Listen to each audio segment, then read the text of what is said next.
Hey, so today we're actually going to talk about the seven biggest UX mistakes that just kills your retention by day seven. And I mean, like, if you have an app on Play Store or iOS, or even if you have the SaaS as well, you can see that graph of retention. That is the most nasty, but the most important graph in your whole analysis of your product and the whole infrastructure. That is the retention over time. And you can see the graph, like from your perspective, there will be like a retention and the time, etc. That exponential decline is the average case of most of the apps, even the biggest branded apps out there. And today I'm actually going to tell you the seven ways to actually fix that. So most of the apps actually just fail because they lack features or not. No, they fail because users don't really come back before you ever get the feedback. So before you even get the feedback or you get the chance to actually retrieve some kind of feedback or just analyze something, they just gone.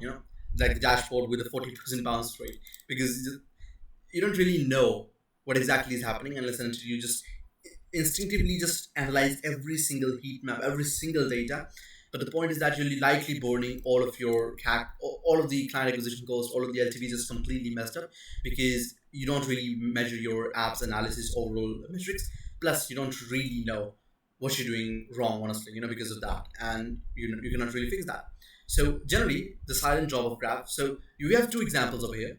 First of all is actually someone installs the app day one and in 7:30, etc.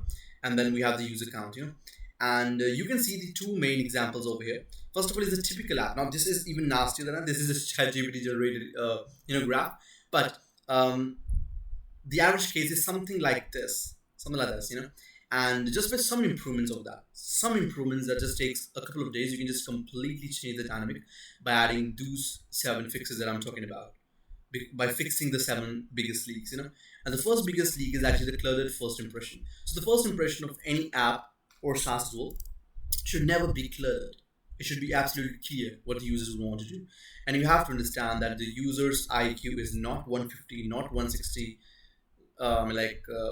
it's 100. But you have to make it so easier that even the person with an IQ of 50, now IQ is objective, it is like very complicated, but even a 5-year-old can use the app. But the ideal audience should feel like it's made for them.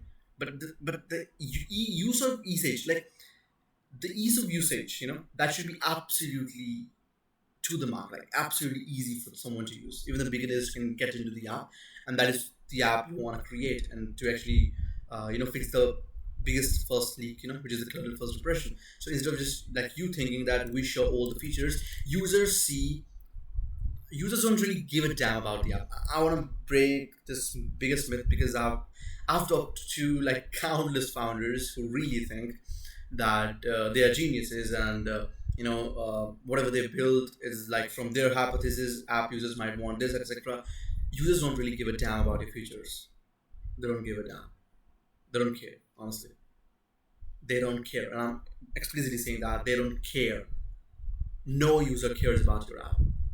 You have invested around $1 million into getting this app developed or strategized, and probably invested like maybe 2, 3, 5 years, 10 years, 20 years, 100 years. They don't really care. They don't really care. They don't care. So show what they want to say. Don't have a visual overload, cognitive fatigue, etc. And these are some images references, and just for reference basis. But yeah, visual overload is just cognitive fatigue. They don't really know, they don't really understand things up. You have to play emotionally rather than any kind of logically sense because you know why exactly those features would be useful or etc etc. Users don't really know. So you have to think from the user's perspective and cut out non-usable thing. Cut out the things that just is non-usable. Like don't ask for location access when you don't need the location right in the onboarding. So you have to just make things much more clearer. And second biggest leak is like you have weak emotional hook. Apps that added one emotionally resonant micro interaction, so 18% higher to return. And the example would be, to better understand this exact thing is that emotions are absolutely everything you need in an app, and not the logics, not the data, not this and that. Users pay for emotions. Users watch movies because of emotions. Users go to the circus, and in the Roman times, people went to the circus, etc., because of emotions. And Every single human being have an emotional hook.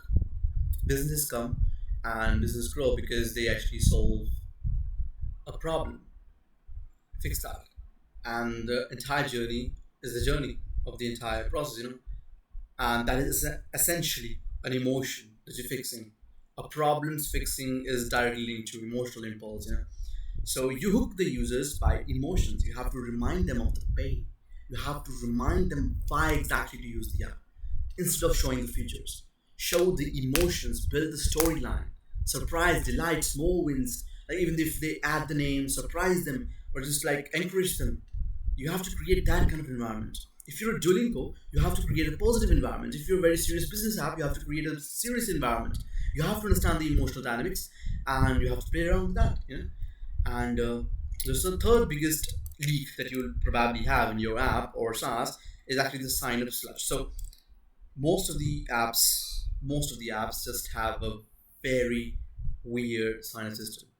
They either just get the users right into the dashboard, or if they have a sign up, it's just like completely weird. So they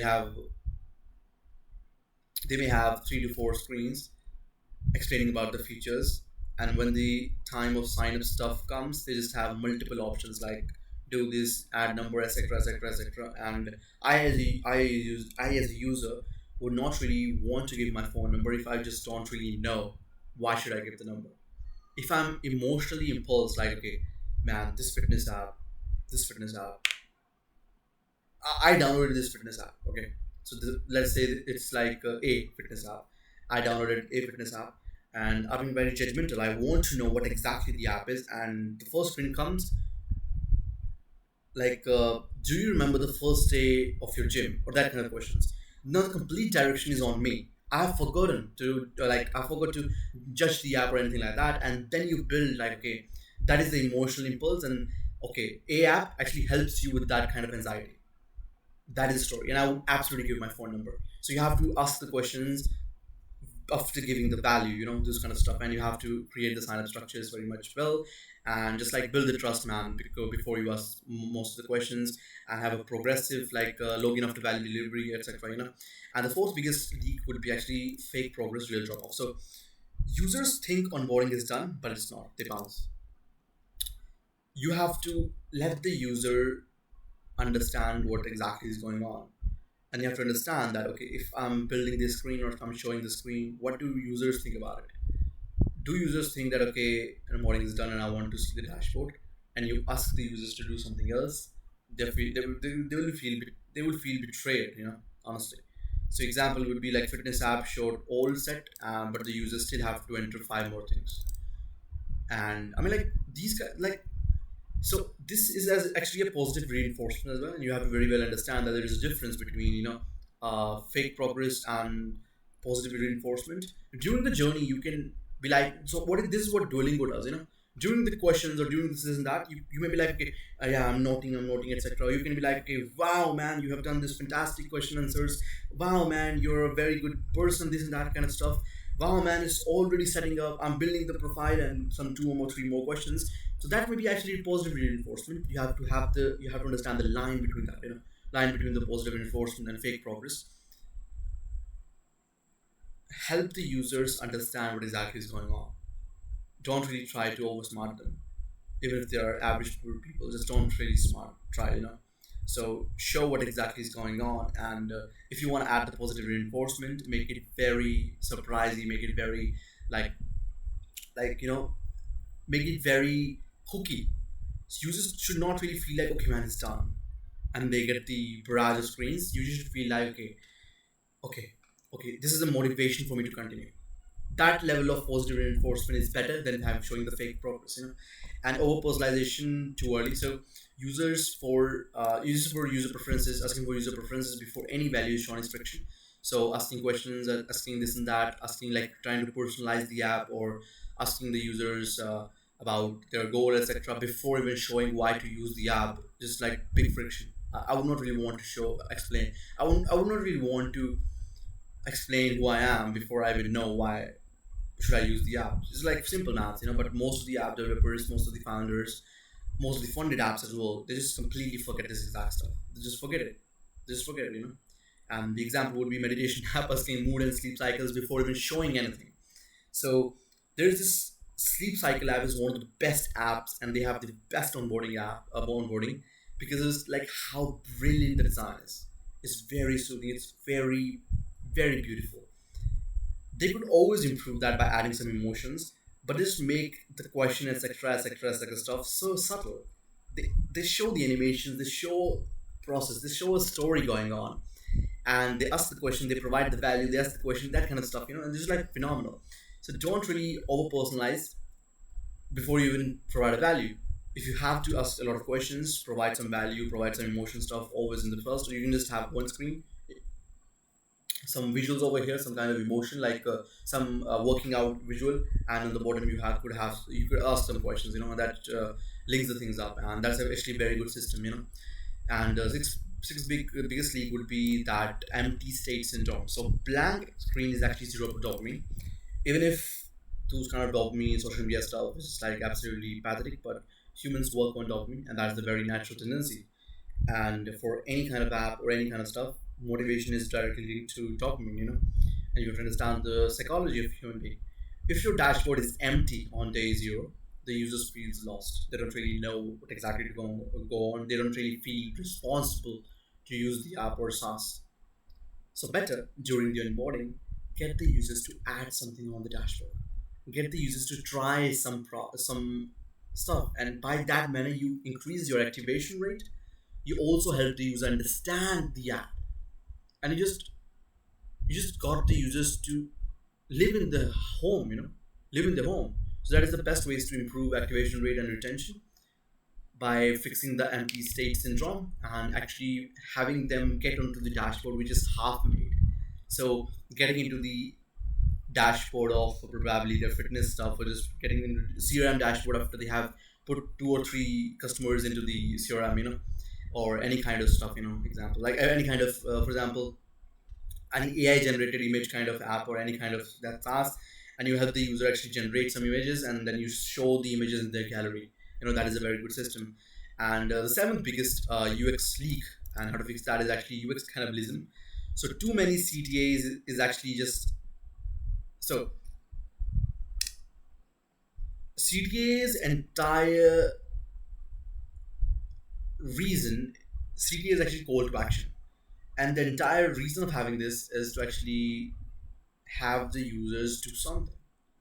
And if you provide more options for the users are less likely to do something because of the decision fatigue and decision paralysis.